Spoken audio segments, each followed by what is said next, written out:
अच्छा, आपके ऊपर से जो सवाल उठा उसमें था कि अमित सिंह टाटा आपके एक हाथ पे खड़े हैं, आलोक सिंह आपके एक हाथ पे खड़े हैं। तो सवाल ये पूछा जाएगा भाई कि जिनको आप क्लोज मानते हैं, भाई की तरह मानते हैं, तो उनका अगर इस तरीके से इन्वॉल्वमेंट होता है तो उसी के सारे लोग आपके ऊपर सवाल उठा रहे थे। अखिलेश यादव से पूछने गए आप, उनके साथ भी किसी लड़के की तस्वीर थी ना, बुके दे रहे हैं, ले रहे हैं।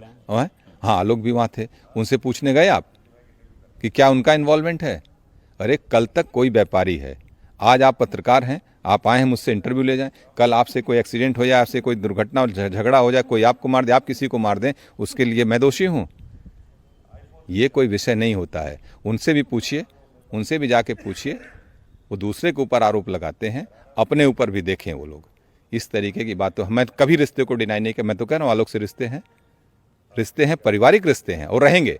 अमित सिंह से भी रिश्ते हैं। अमित सिंह के आलोक के रिश्ते थे, और अमित को मैं बाद में जाना, आलोक के थ्रू ही जाना मैं अमित को। अमित बाद में जाना कि जौनपुर का लड़का है, और मेरे शशिकांत राय मेरे लॉयर हैं बनारस में।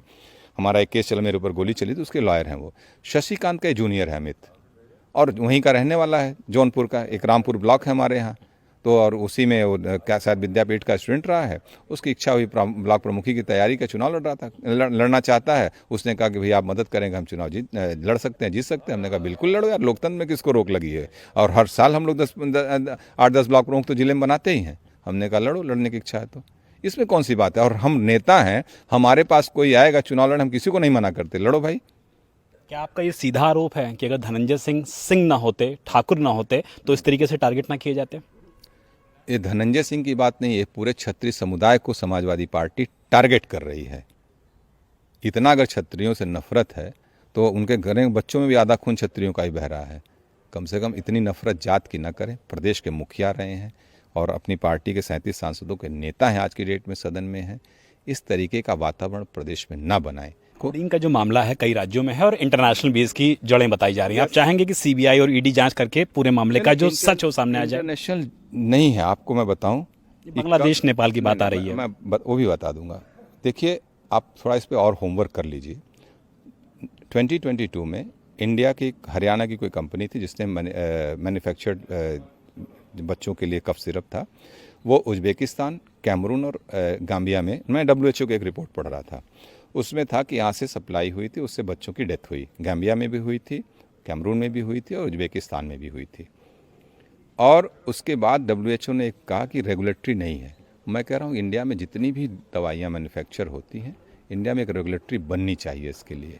और कम से कम मैं आज आपके दवाइयाँ जो एकदम जो जीवन रक्षक दवाइयाँ हैं, कीमत का कोई वही नहीं है, प्राइवेटाइजेशन है, जो जैसे मन में आता है वैसे बेच रहा है।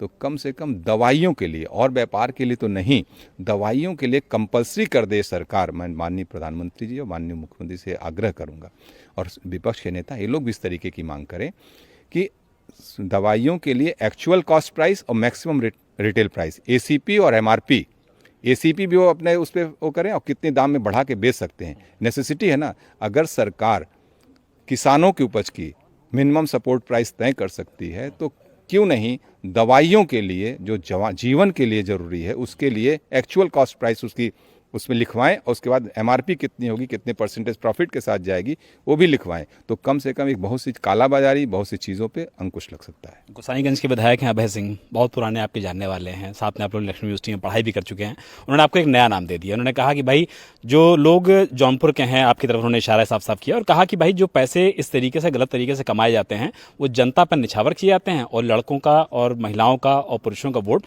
मोबिलाइज कर लिया जाता है। कोडिन भैया भी कह रहे हैं वो आपको ऑन कैमरा, जो कहा है वो मैंने आपसे खाली पूछा। ऐसा है ना, छोटे लोगों की बात बहुत नहीं करनी चाहिए।